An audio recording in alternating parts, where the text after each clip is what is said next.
അപ്പച്ചി അപ്പച്ചി അപ്പച്ചി ഞാൻ പറയണമെന്ന് മനസ്സിലാക്കപ്പച്ചി. അപ്പച്ചി ഞാൻ നിരപരാധിയാണ്. ഞാൻ ഒരു തെറ്റും ചെയ്തിട്ടില്ല. ഇവിടെ നിന്ന് ഈ ബിൽഡിങ്ങിന്റെ അവിടെ നിന്ന് ഞാൻ മേളോട്ട് നോക്കുക മാത്രമേ ചെയ്തുള്ളൂ. ഞാൻ ഒന്നും ചെയ്തില്ല. ഞാൻ കണ്ട കട്ട് ചെയ്തിട്ട് പോയി. ആ രവി മാമൻ വിളിക്കുന്നു. മാമാ ഞാൻ നിരപരാധിയാണ് മാമ. ഞാൻ ഒരു തെറ്റും ചെയ്തിട്ടില്ല മാമ. താഴെ നിന്ന് മേളിലോട്ട് നോക്കുക മാത്രമേ ഞാൻ ചെയ്തുള്ളൂ. ഇമാതിരി തെറിയൊക്കെ രവിമാമൻ അറിയായിരുന്ന. എന്താ പ്രശ്നം? എന്താ പ്രശ്നമോ? എന്റെ പേര് സച്ചിദാനന്ദൻ.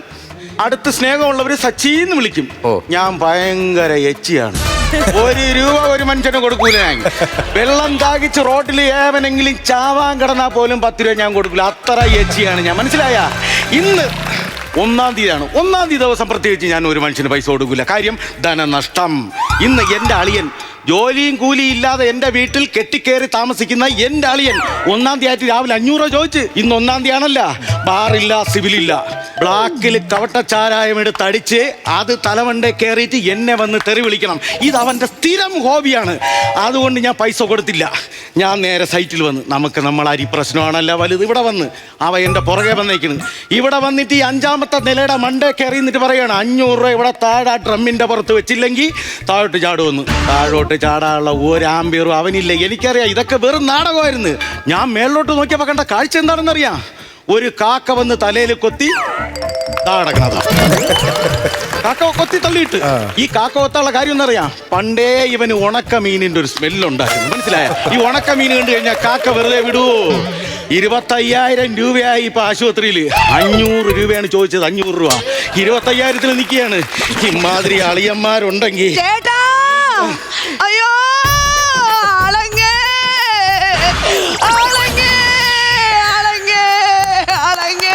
സ്ഥലകാല ബോധം പോലും ഇല്ലാത്ത ഒരുത്തി. കണ്ണും കണ്ടൂടാ, ചെവിയും കേട്ടൂടാ. ആളങ്ങല്ല. ആളെല്ലാം എന്താ ഇങ്ങാണ് ഇരിക്കണത്. കണ്ടാ? കണ്ടടാ, സ്വന്തം ഭർത്താവിനെ വിളിക്കുന്ന ആങ്ങളെന്ന്. എന്തടി നിനക്ക് എന്തോ പറ്റിയത്? ഞാൻ എന്റെ ആങ്ങളെയാ വിളിച്ചത്. എന്റെ കുഞ്ഞിനെ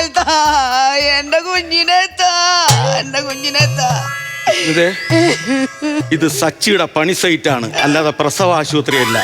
ചോദിച്ചു മേടനെ കുഞ്ഞിനെ എടുത്ത് തരാൻ. അതല്ല ഞാൻ ഉദ്ദേശിച്ചത്. എന്താ വേണം നിനക്ക്? എന്റെ അനിയൻ കുഞ്ഞിനെ ആ ഒരുത്തനെ കാക്ക കൊത്തി തള്ളിയിട്ട് എന്റെ കേസ് തീർന്നില്ല. ഇനി അണ്ണാൻകൂട്ടിലും കൊണ്ട് കൈയിട്ട് അതിന്റെ കടിയും കൂടെ കൊള്ളണോ ഞാൻ? എന്തടി നിനക്ക്? അതെ, എന്റെ അനിയൻ കുഞ്ഞിനെ എവിടെയാ കൊണ്ട് കിടത്തിയിരിക്കുന്നത്? അവനെ ആശുപത്രി കൊണ്ട് തള്ളിയിട്ടുണ്ട്. അയ്യോ, എന്നിട്ട് ഡോക്ടർമാരെന്ത് പറഞ്ഞ്? അടക്കിക്കോന്ന് പറഞ്ഞ്. അയ്യോ, എന്റെ കുഞ്ഞിനെ കാണാൻ പോലും നിങ്ങൾ സമ്മതിച്ചില്ലല്ലോ.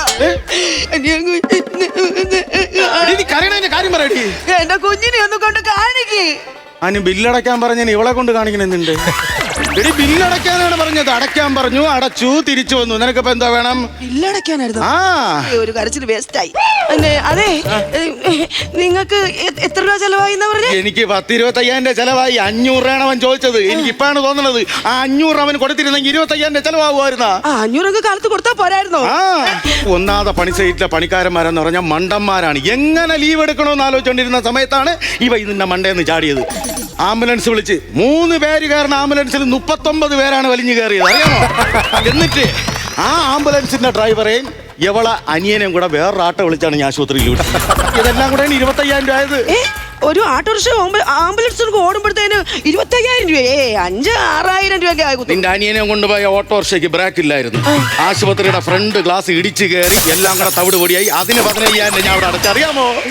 അവിടെ കൂട്ടുകിടന്ന 2-3 അമ്മച്ചിമാരെ കാലി കൂടെ ആട്ടോയുടെ ഫ്രണ്ട് വീല് കയറി ഇറങ്ങിപ്പോയി. ഇതിനിടയ്ക്ക് ഏതോ ഒരു മാമന്റെ പാക്ക് കാണാനില്ല. ഈ പാക്കും തപ്പി മനു കൂടെ അതിനകത്ത് നടക്കുകയാണ്.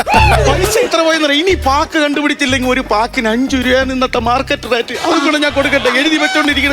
കാലത്തെ 500 രൂപ അങ്ങ് കൊടുക്കുവായിരുന്നെങ്കിൽ ഇത്രയും പ്രശ്നങ്ങൾ, ഇത്രയും ചെലവുകൾ ഉണ്ടാകുമായിരുന്നോ?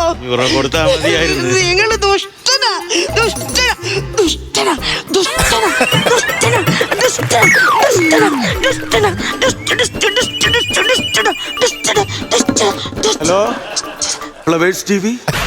സാർ, വാഗുണ്ട് ഈ DJ വായിക്കുന്ന ഒരു വനിതയെ കിട്ടിയിട്ടുണ്ട്.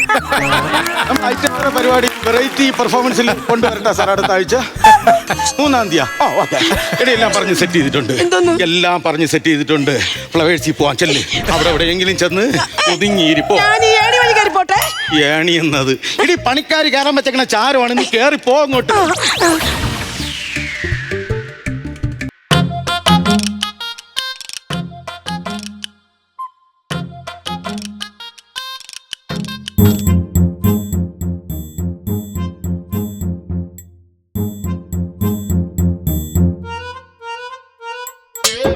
എന്തിനു വന്നു പറഞ്ഞ കരയണത്?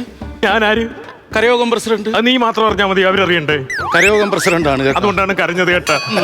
ഈ കരയോഗം എന്ന് പറഞ്ഞ എന്താണ് സംഭവിച്ചത്? അതെന്ന് വെച്ച് കഴിഞ്ഞാല് ഈ നമ്മുടെ ശാഖയിലെ വർഷാവസാനം കണക്ക് നോക്കും, അപ്പൊ പൈസ കുറയും. അതെങ്ങനെ പറയണത്? ഞാനാണല്ലോ ഇരിക്കുന്നത്. കുറയും. അപ്പൊ യവന്മാരെല്ലാം എന്നെ കൂടെ പുറത്താക്കാൻ വേണ്ടി ചെറിയൊരു യോഗം കൂടും. അപ്പൊ ഞാൻ നിന്നൊരു കരച്ചിലുണ്ട്. അതാണ് കരയോഗം പ്രസിഡന്റ്. ചിരിക്കരുത് നീ. നമ്മുടെ ശാഖയിലെ വസന്തയുടെ മോടെ നിശ്ചയമായിരുന്നു. അതുപോലും കൂടാതെ ഞാൻ നേരെ ആശുപത്രി ചെന്ന് ഐസിയുവിന്റെ ആ കത്തരിങ്ങനെ മാറ്റി നോക്കിയപ്പോ സുന കിടക്കണടാ. ഒറ്റ നോട്ടവേ ഞാൻ സുനയെ നോക്കിയോ. എന്റെ അളിയൻ സുനന്ദ ഇവിടുന്നല്ലേ വീണത്? ഞാൻ എങ്ങനെയെങ്കിലും അവന്റെ ജീവൻ രക്ഷിക്കാൻ വേണ്ടിയല്ലേ കൊണ്ട് ഓടിയത്. അവൻ എന്ന് വെച്ചാൽ നമ്മുടെ എവിടെയെങ്കിലും ഒരു ആഘോഷം വന്നു കഴിഞ്ഞാൽ തോരണം കെട്ടണം, സുനേ എന്നൊരു വിളി വിളിച്ച അവൻ ചാടി കയറി തോരണം കെട്ടും. എന്നിട്ട് ഒരു ബൾബിടണം, സുനേ ഒരു വിളി വിളിച്ച അവൻ ഓടി വന്ന് ബൾബിടും.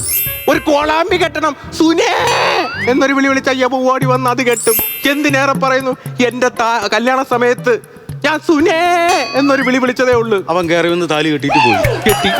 അതിനുശേഷം ഞാൻ രണ്ടാമത് കെട്ടി. ഇപ്പൊ രണ്ടാം കെട്ടെന്നാ പറയുന്നത് തന്നെ. എന്റെ പൊന്ന് പ്രസിഡന്റ് ആശുപത്രി കയറി കണ്ടല്ല, നമ്മുടെ ആൾക്കാരെല്ലാം അവിടെ നിർത്തിയിട്ടുണ്ടോ? ഞാൻ നമ്മുടെ ശാഖയിലെ രണ്ടുപേരെ ഞാൻ അവിടെ നിർത്തിയിട്ടുണ്ട്. അവന്മാര് കാര്യങ്ങളെല്ലാം ക്ലിയർ ചെയ്തോളൂ. വേറെ ഒരു കുഴപ്പമില്ല. ഒരു മിനിറ്റ്.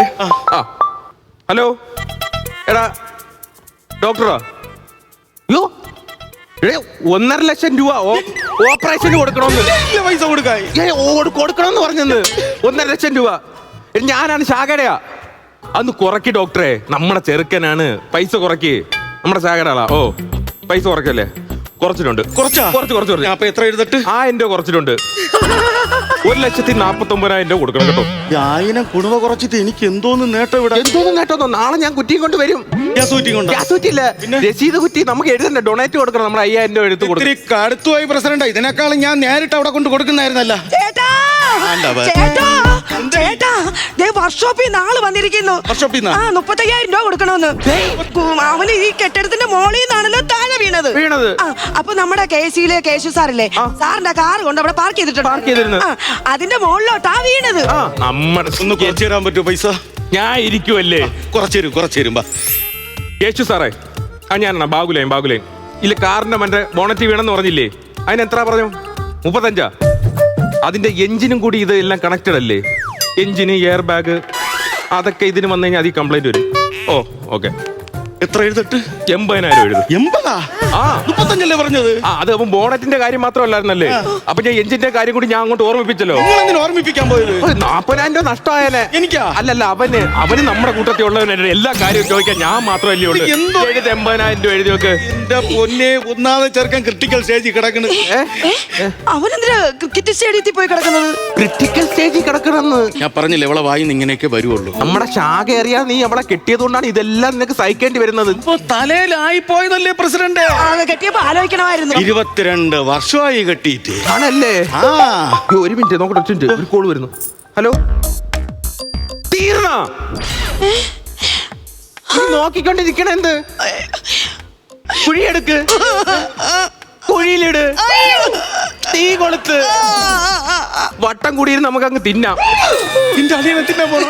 അളിയനാ പിന്നെ വിളിച്ചു പറഞ്ഞത്? അത് വീട്ടിൽ നിന്ന് ബന്ധുക്കളെല്ലാം കൂടി വന്ന് കുഴിമന്തി ഉണ്ടാക്കിയെന്ന്. അതെടുത്തിട്ട് തിന്നുന്ന കാര്യമല്ലേ പറഞ്ഞത്? നീ കരയില്ലടി. നിന്റെ അനിയൻ ഒന്നും സംഭവിച്ചില്ല. എനിക്ക് വേണോ കുഴിമന്തി?